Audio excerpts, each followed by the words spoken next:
요한복음 21장 15절부터 19절까지의 말씀 교독합니다. 15절 제가 먼저 읽습니다. 그들이 조밥 먹은 후에 예수께서 시몬 베드로에게 이르시되 요한의 아들 시몬아 내가 이 사람들보다 나를 더 사랑하느냐 하시니 이르되 주님 그러하나이다. 내가 주님을 사랑하는 줄 주님께서 아시나이다. 이르시되 내 어린 양을 먹이라 하시고 또 두 번째 이르시되 요한의 아들 시몬아 내가 나를 사랑하느냐 하시니 이르되 주님 그러하나이다. 내가 주님을 사랑하는 줄 주님께서 아시나이다. 이르시되 내 양을 치라 하시고 세 번째 이르시되 요한의 아들 시몬아 내가 나를 사랑하느냐 하시니 주께서 세 번째 내가 나를 사랑하느냐 하심으로 베드로가 근심하여 이르되 주님 모든 것을 아시오매 내가 주님을 사랑하는 줄을 주님께서 아시나이다. 예수께서 이르시되 내 양을 먹이라. 내가 진실로 진실로 내게 이르노니 내가 젊어서는 스스로 띠띠고 원하는 곳으로 다녔거니와 늙어서는 내 팔을 벌리리니 남이 내게 띠띠우고 원하지 아니하는 곳으로 데려가리라. 함께 읽습니다. 이 말씀을 하심은 베드로가 어떠한 죽음으로 하나님께 영광을 돌릴 것을 가리키심이로라. 이 말씀을 하시고 베드로에게 이르시되 나를 따르라 하시니. 아멘. 부활주일 아침 사실 사랑 사명 사실 사랑 사명이라는 제목으로 하나님의 말씀 전하겠습니다. 영국의 저널리스트 중에 프랭크 모리슨이라는 사람이 있었습니다. 이 사람이 예수가 부활했다고? 이건 신화다, 믿을 수 없는 거다. 그래가지고 저널리스트답게 성경의 기록과 또 여러 가지 자료를 참고하면서 사실에 근거해서 책을 쓰기 시작했습니다. 예수의 부활은 허구라는 것을 증명하고자 했던 것이죠. 이 사람이 성경을 읽고 자료를 조사하면 할수록 자꾸 생각이 바뀌고 마음에 변화가 오는 게 느껴지는 거예요. 이게 어떤 무슨 순간적인 감동이나 통찰력 이런 게 아니에요. 철저한 사실에 근거해서. 저널리스트는 냉정하잖아요. 팩트, 사실이 확인돼야 되니까. 성경을 연구해보고 그에 근거한 자료들을 확인해보고 증언들을 볼 때에 전혀 다른 결과가 나온 거예요. 성경이 얼마나 감동적인 진실인지. 그래서 그가 쓴 책이요, Who Moved the Stone? 누가 그 돌을 옮겼는가? 라는 책인데, 이 책이 예수님의 부활을 신빙성을, 그 부활의 신빙성을 증명하는 아주 고전이 됐습니다. 예수님의 부활은 역사적 사실입니다. 이렇게 아멘이 작을 줄 몰랐습니다. 예수님의 부활은 역사적 사실입니다. 어떻게 증명하실래요? 바울도 믿지 않았습니다. 어떻게 죽은 자가 다시 살아날 수 있습니까? 그는 십자가에 못 박혀 죽었는데 부활하신 주님이 예수님을 찾아오셨습니다. 그때부터 바울은 부활의 증인이 됩니다. 그리고 그것을 검증하는 성경적 검증법을 우리에게 기록으로 남겼습니다. 그것이 고린도전서 15장이죠. 예수님은 성경대로 우리를 위해 죽으시고 무덤에 묻히셨다가 성경대로 다시 살아나셨습니다. 그 예수님의 부활을 육안으로 본 사람이 500명이 넘습니다. 고린도전서를 기록할 당시에 절반 이상이나 그때도 살아 있었습니다. 그리고 부활하신 주님이 예수님을 찾아오셨습니다. 사도 바울 또한 예수님을 만난 것입니다. 우리도 마찬가지입니다. 성경대로 예수님이 우리를 위해 죽으시고 무덤에 묻히셨다가 성경대로 다시 살아나셨습니다. 그리고 성령의 역사로 예수님이 믿어집니다. 이것이 바로 예수님의 부활을 검증하는 성경적 검증법입니다. 예수님을 믿는 믿음이 예수님의 부활의 역사적 사실에 근거하지 않으면 그냥 종교생활, 한 번쯤 부활절에 교회에 오는 문화생활에 그칩니다. 하지만 우리의 믿음은 역사적 사실인 예수님의 부활의 근거에 있습니다. 이때 우리의 믿음이 견고해지는 것입니다. 예수님이 우리를 위해 죽으시고 부활하셨습니다. 그리고 그 부활하신 주님의 성령이 지금 우리에게 믿어지게 합니다. 성령이 아니고는 예수님을 주님이라고 고백할 수 없습니다. 오늘 본문에 베드로가 나옵니다. 베드로가 원래 예수님의 부활을 믿는 사람이 아니었습니다. 그는 예수님이 십자가 지시는 것도 반대했습니다. 예수님, 왜 우리를 위해 십자가를 져야 합니까? 예수님의 놀라운 능력, 지혜, 탁월한 언변이라면 나라를 독립시킬 수 있습니다. 군사적으로 강력한 나라 만들 수 있습니다. 주님, 십자가의 고난과 죽음이 웬일입니까? 주님께서 왕권을 잡아야 합니다. 예수님 이때 무섭게 책망하십니다. 사탄아, 내 뒤로 물러가라. 너는 하나님의 일을 생각하지 않고 사람의 일을 생각하고 있다. 책망 굉장히 심하게 들었어요. 정작 예수님이 십자가를 질 때 예수님을 모른다고 3번이나 부인했습니다. 미리 알려주셨음에도 불구하고 기도하지 않고 졸고 있던 베드로는 사탄에게 지고 말았습니다. 그리고 나 예수님 모른다고 3번째는 저주하면서 모른다고 했습니다. 왜냐하면 자기가 안다고 했다가는 자기도 죽을 지경이기 때문이죠. 근데 그 베드로를 부활하신 주님이 다시 찾아오셨습니다. 여러분이라면 이런 제자 만나고 싶겠습니까? 그리고 예수님이 3번을 물어보십니다. 만약에 여러분이 예수님이라면 베드로에게 뭘 물어보시겠습니까? 저라면 같은 말 반복하지 않겠습니다. 왜 그랬냐? 또 그럴래? 다시는 안 그럴 거지? 뭐 이렇게 물어보지 않겠습니까? 근데 예수님은요, 사랑 하나만 물어보십니다. 저 같으면 좀 같은 말 반복하는 거 안 좋아하잖아요. 너 진짜 나 사랑하니? 너 헌신할래? 충성할래? 이런 식으로 좀 다양하게 했을 텐데 그러지 않아요. 어떤 분은 이게 헬라어로 필레오, 아가파오 이렇게 돼 있거든요. 그래서 아가페는 하나님의 사랑이고 필레오는 뭐 우정이고 이렇게 설명하시는데 그게 아니고요. 이건 다 동의어입니다. 같은 뜻을 가진 사랑인데 우리가 같은 말 반복하지 않으니까 뜻은 같지만 단어만 바꿔놓은 거거든요. 예수님이 물어보신 건 딱 하나예요. 네가 나를 가장 사랑하느냐? 여기 있는 사람들보다 나를 더 사랑하느냐? 또 다른 번역본에는 모든 것들보다, 이 다른 것들보다 나를 더 사랑하느냐? 곧 예수님을 가장 사랑하느냐라고 물어보고 계십니다. 왜냐하면 예수님을 모른다고 부인한 건, 베드로가 실패한 것은 능력이 부족해서가 아닙니다. 용기가 부족해서도 아니에요. 딱 하나, 사랑이 부족해서 그렇습니다. 말로는 예수님 사랑한다고 얘기했습니다. 내가 죽는 자리까지도 가겠다. 절대로 예수님 모른다고 부인하지 않겠습니다 했는데 내가 한다고 했을 때는 못해요. 주님을 정말 사랑한다면, 내 목숨보다 주님을 더 사랑한다면 그랬을 리 없어요. 그래서 예수님은 딱 한 가지만 확인하십니다. 주님을 가장 사랑하는가. 신앙생활은 그거 하나입니다. 다른 모든 것들보다, 다른 누구보다도 예수님을 가장 사랑하는 것, 이거 하나입니다. 근데 신앙생활은 보통 양자택일이 아니고 우선순위입니다. 예수님을 선택하면 다른 걸 포기해야 되는 게 아니고 예수님을 가장 사랑하면 나머지는 하나님이 다 책임져 주십니다. 먼저 그의 나라와 그의 의를 구하라. 그러면 이 모든 것을 너희에게 더하시리라. 신앙생활은 양자택일이 아니라 우선순위입니다. 먼저 하나님을 가장 사랑하면 나머지는 하나님이 다 책임져 주십니다. 10계명, 하나님 주신 첫 번째 가장 중요한 계명, 모든 걸 포괄하고 있지 않습니까? 처음 4계명은 하나님을 사랑하는 것입니다. 다음에 부모 공경부터 거짓 증거까지 다 사람과의 관계죠. 우선순위가 하나님께 있습니다. 주기도문, 기도의 모범, 주님이 우리에게 가르쳐 주신 기도입니다. 하늘에 계신 우리 아버지요, 항상 기도할 때는 아버지의 이름부터 불러야 됩니다.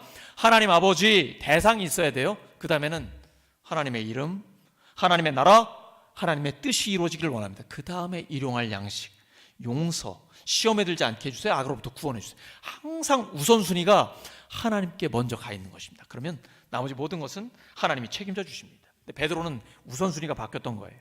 예수님보다 내 목숨을 더 사랑했던 것입니다.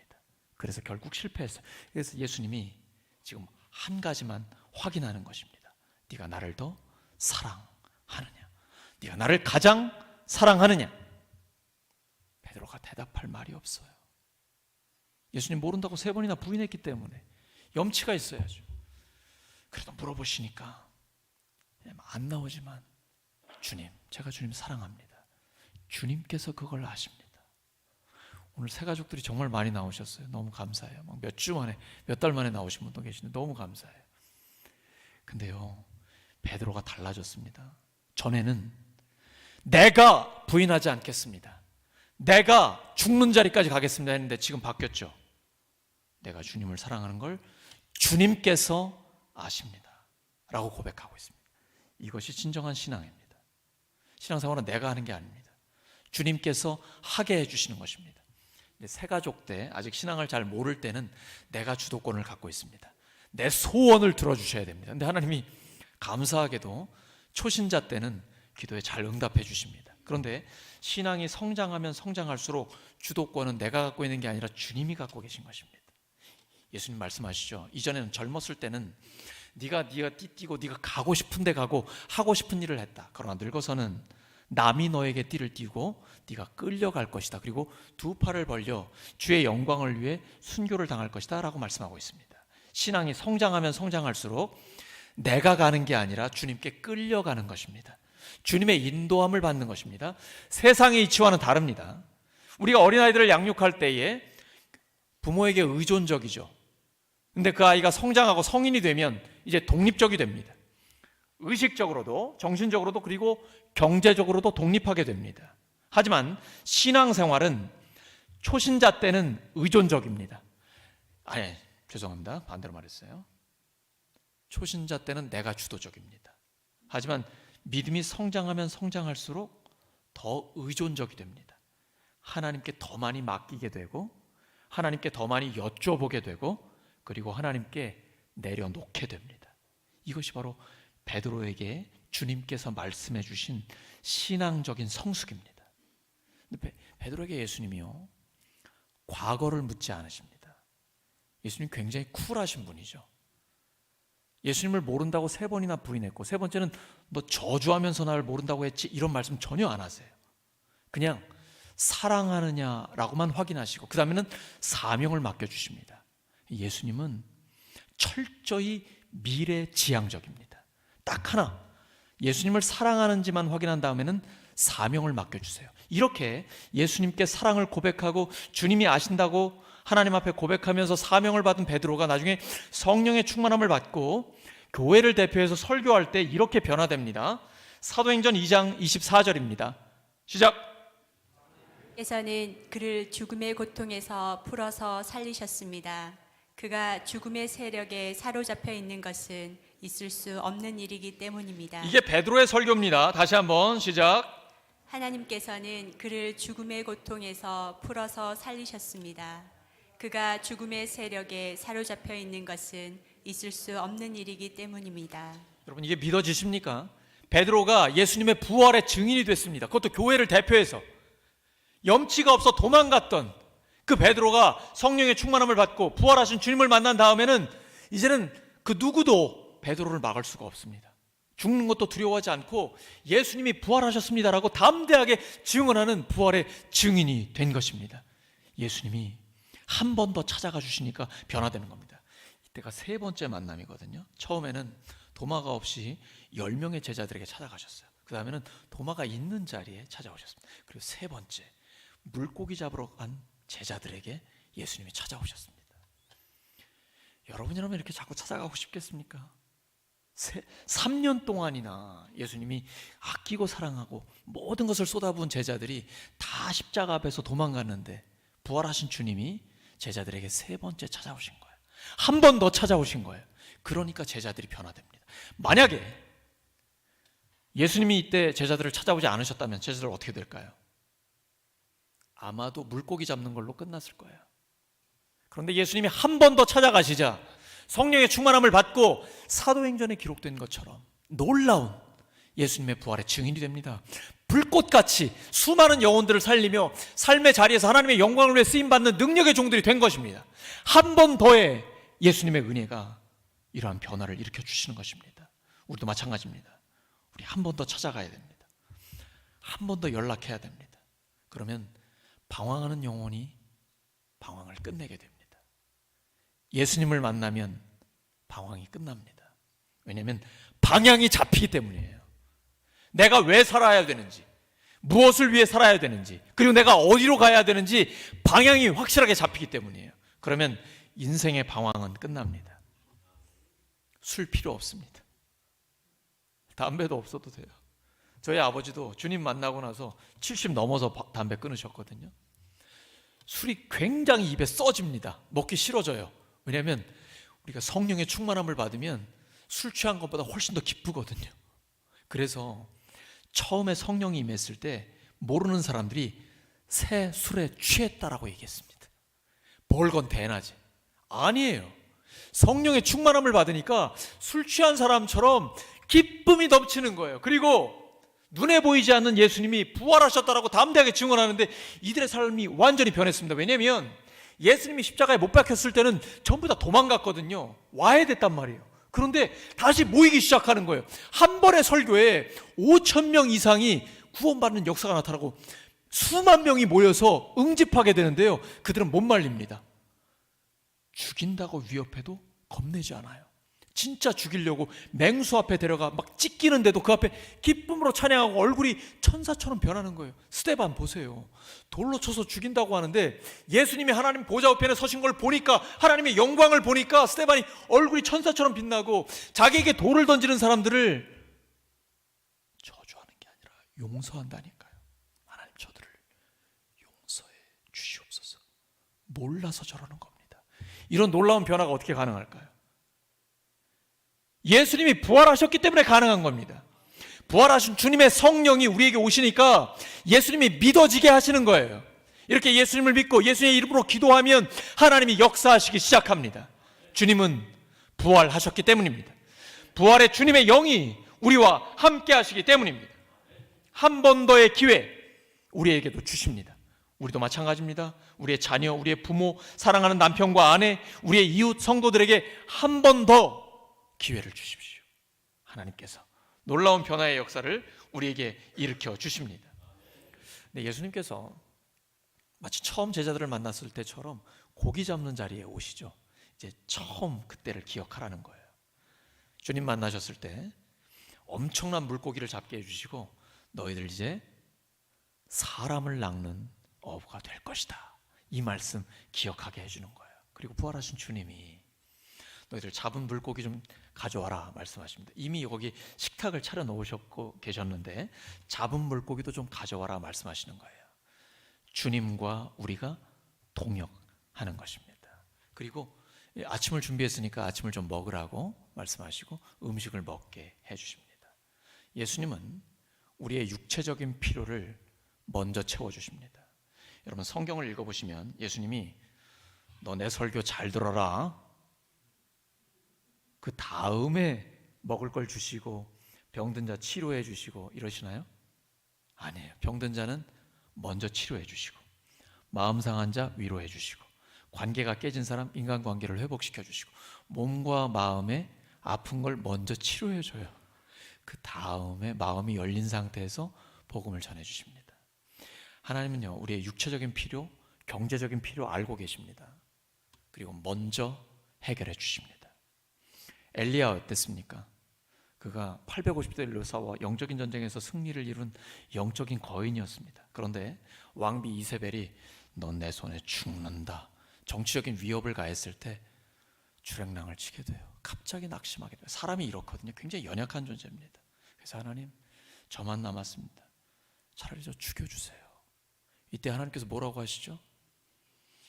이런 말씀 안 하십니다. 낙심하고 좌절하고 정말 죽고 싶은 엘리야에게 천사를 통해 먹을 걸 주십니다. 공급해 주세요. 먹고 힘을 내게 해주세요. 그리고 엘리야가 푹 잡니다. 몸과 마음이 힘든 상태에 있을 때는 쉴 수 있게 해줘야 됩니다. 또 육체적인 피로를 채워주셔야 됩니다. 그 다음에 엘리야가 일어나서 다시 40주 40야를 달려가서 하나님의 음성 듣고 그 다음에 세대 지도자들을 일으켜 세우잖아요. 왕과 선지자를 일으켜 세웁니다. 하나님은 우리에게 먼저 실제적인 필요를 채워주시고 치유하시고 회복시켜 주십니다. 그 다음 하나님 말씀 주셔서 그 말씀 가지고 능력 있게 감당할 수 있도록 해주시는 것입니다. 근데 지금 제자들이 물고기 잡으러 갔어요. 왜냐하면 부활하신 주님을 알고는 있지만 지금 성령을 받은 것도 아니고 주님이 함께 계신 것도 아니기 때문에 일단은 생계를 유지해야 되니까 물고기 잡으러 갔습니다. 밤새도록 해도 한 마리도 안 잡히는 거예요. 또 실패했어요. 근데 그 자리에 주님이 함께 하십니다. 여러분, 우리가 잘 되고 형통할 때는요, 주님이 안 도와주셔도 괜찮을 것 같아요. 근데 우리가 힘들 때, 어려울 때는요, 주님이 틀림없이 그 자리에 오십니다. 나 혼자 있는 것 같지만 주님이 나를 업고 가십니다. 그래서 내가 혼자 있는 것 같아요. 근데 사실은 주님이 나를 업고 계셔서 내가 주님의 그 등에 엎여 있는 상태로 가는 겁니다. 내가 아픈 거 주님이 더 아파하십니다. 우리 자녀들 키워보면 알잖아요. 자녀가 아프면 내가 더 아프거든요. 내가 대신 아파주고 싶거든요. 주님의 마음이 그거예요. 그래서 우리를 위해 십자가를 지신 거예요. 내가 뭐라고? 나처럼 연약하고 아무것도 아는 존재가 뭐라고? 근데 하나님은 이렇게 말씀하세요. 너는 천하보다 더 귀하다. 세상이 너를 뭐라고 말하건, 사람들이 너를 뭐라고 평가하건 너는 나에게 천하보다 더 귀하다 라고 말씀하시면서 우리를 위해 먼저 아파하시는 거예요. 고난의 자리, 실패의 자리에는 반드시 주님이 함께 하십니다. 그리고 깊은 데로 가서 그물을 던져라 말씀하십니다. 153마리가 잡혔어요. 성경에 왜 이 숫자를 써놨을까요? 우리 사업하시는 분들, 또 은행에 계신 분들, 숫자가 굉장히 중요하죠. 그만큼 부활하신 주님이 사실적으로 그들과 함께 하셔서 역사하셨기 때문에 숫자를 정확하게 기록해 놓은 겁니다. 예수님의 부활은 역사적인 사실입니다. 그리고 왜 이렇게 수많은 물고기를 잡았는데도 그물이 찢어지지 않게 해주셨을까요? 우리에게 사람 낚는 어부가 되게 하신다는 것이고, 우리를 통해 수많은 영혼을 구원하시겠다는 하나님의 역사를 예표로 보여주신 것입니다. 우리에게 이러한 부활의 기쁨이 충만할 때에 우리 안에는 항상 기뻐하고 주의 소망이 있기 때문에 기도하면 응답하신다는 확신이 있고, 그리고 범사에 감사하는 기쁨과 기도와 감사가 넘치는 것입니다. 교회는 바로 그것이 충만한 곳입니다. 기쁨과 기도와 감사가 충만한 곳입니다. 옆 사람 축복해 주시기 바랍니다. 당신의 삶에 기쁨과 기도와 감사가 충만하시기 바랍니다.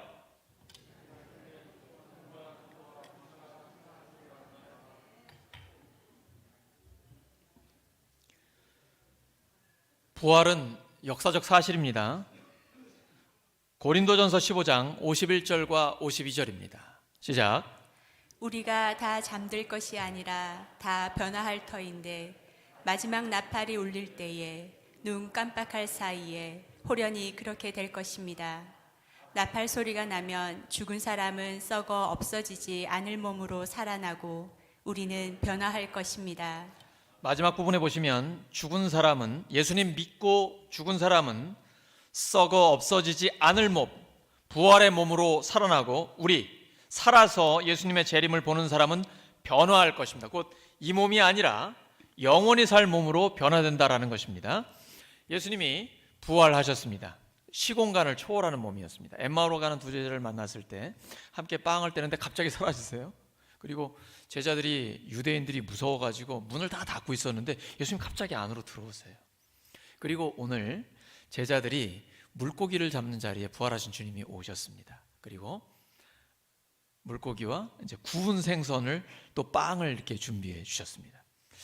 제 아내가 예지력이 있는 것 같습니다. 오늘 아침에 저한테 빵을 먹이더라고요. 이틀 전에 성 금요 예배 전에는 저녁 식사로 생선을 준비해 주는 거, 평소에 잘 안 먹는데 생선을 준비했고 또 구운 생선을 준비해 줬습니다. 근데 제가 금요 예배 전에는 시간이 너무 없어가지고 반밖에 못 먹었어요. 어제 보니까 그대로 남아있더라고요. 뭐가 남아있을까요? 생선이니까 가시가 남아있죠. 여러분, 예수님이 누가복음 24장에 보시면 구운 생선을 드셨습니다. 예수님이 생선을 드셨으니까 뭐가 남았을까요? 가시가 남았겠죠. 예수님이 하늘로 가시고도 가시가 남아있습니다. 그 누구도 그건 환상이었어, 네 착각이었어 이렇게 말할 수 없어요. 왜냐하면 부활하신 주님이 제자들과 함께 구운 생선을 드셨거든요. 근데 빵을 드셨으면은 오늘 제가 아침에 빵 다 먹고 왔거든요. 이게 남는 게 없으니까 흔적이 없잖아요. 근데 예수님이 확실하게 우리에게 증거를 남겨주셨습니다. 그게 부활의 몸이에요. 영원히 사는 몸입니다. 우리도 마찬가지입니다. 이 몸은 다 썩어 없어집니다. 흙으로 변하게 될 것이에요. 하지만 예수님이 재림하실 때 예수님 믿고 먼저 죽으신 분들은 이제 부활의 몸을 입게 될 것이고요. 그때까지 살아있다면 예수님의 재림 때에 우리의 몸이 부활의 몸으로 영생하는 몸으로 변화될 것입니다. 기대하십시오. 거울 보면서 막 이렇게 슬퍼하실 필요 없어요. 자꾸 주름이 늘어간다. 또 병 들었다고 내가 몸이 왜 이렇게 아프지 이러면서 아이고 이러다 죽겠구나 낙심하실 필요 없습니다. 왜냐하면 우리는 부활의 몸, 영생할 몸을 입을 것이기 때문입니다. 아멘이 왜 이렇게 작아요?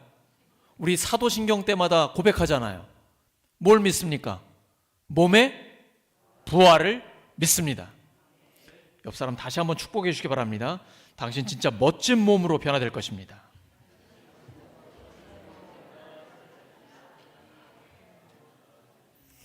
제일 좋아하시는 것 같아요.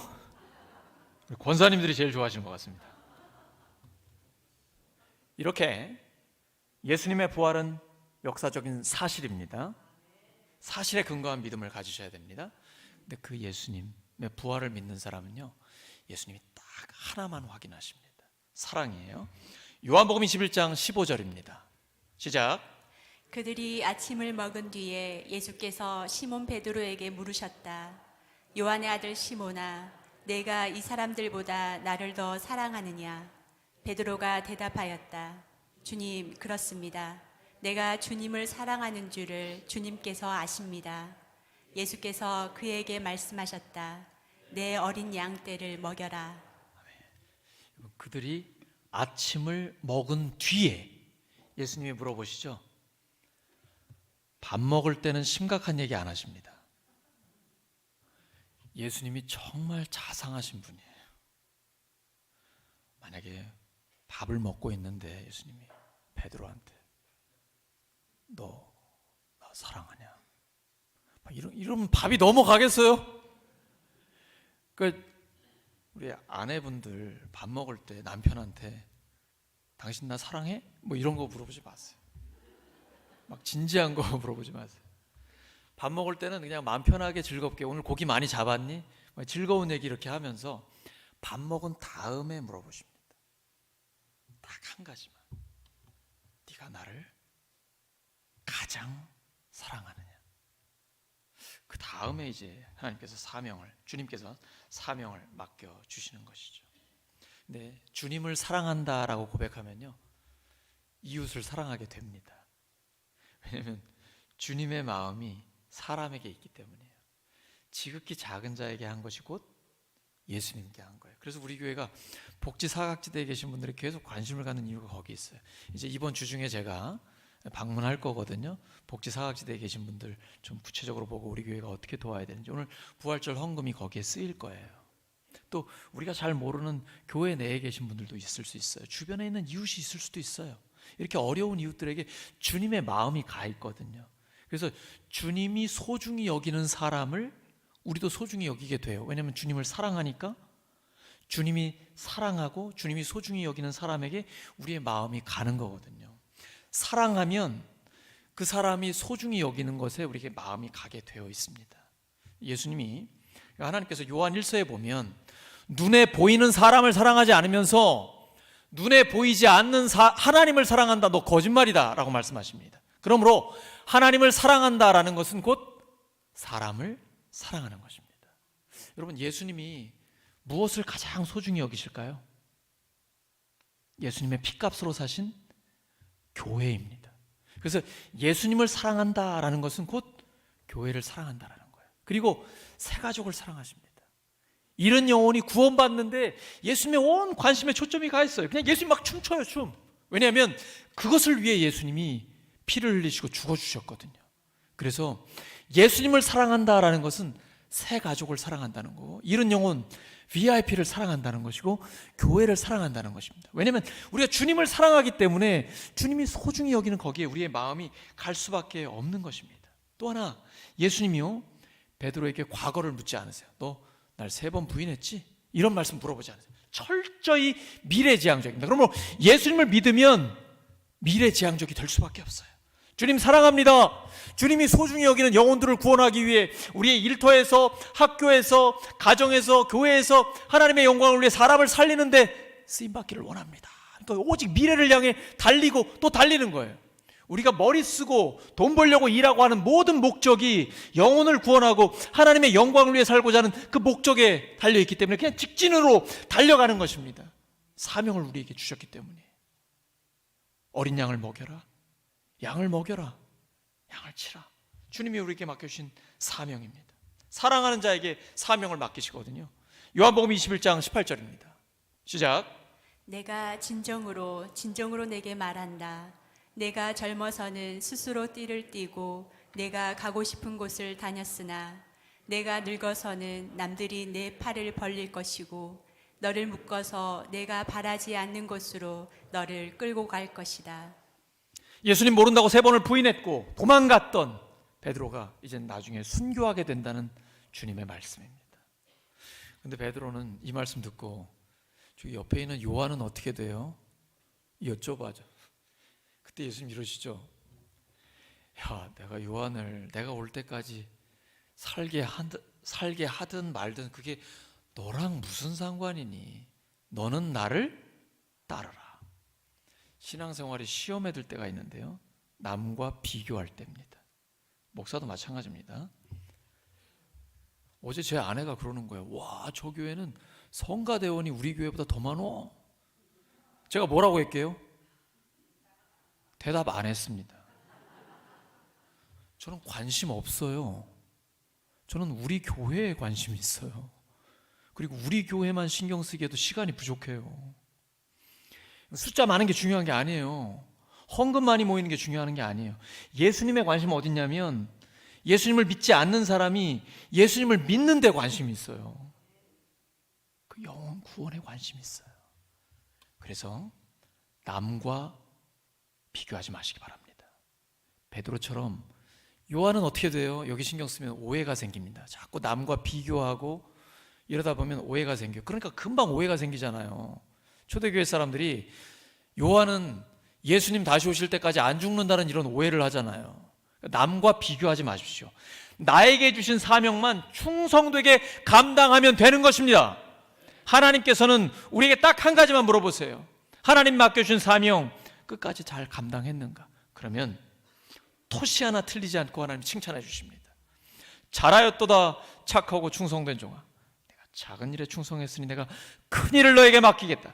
주인의 즐거움에 부활의 기쁨에 잔치에 참여하라. 오늘 말씀 정리합니다. 예수님의 부활은 역사적 사실입니다. 사실에 근거한 믿음을 가져야 합니다. 주님은 딱 한 가지만 물어보십니다. 내가 나를 가장 사랑하느냐? 주님께서 하십니다. 제가 주님을 사랑합니다. 이 고백하면 우리에게 사명을 맡겨주십니다.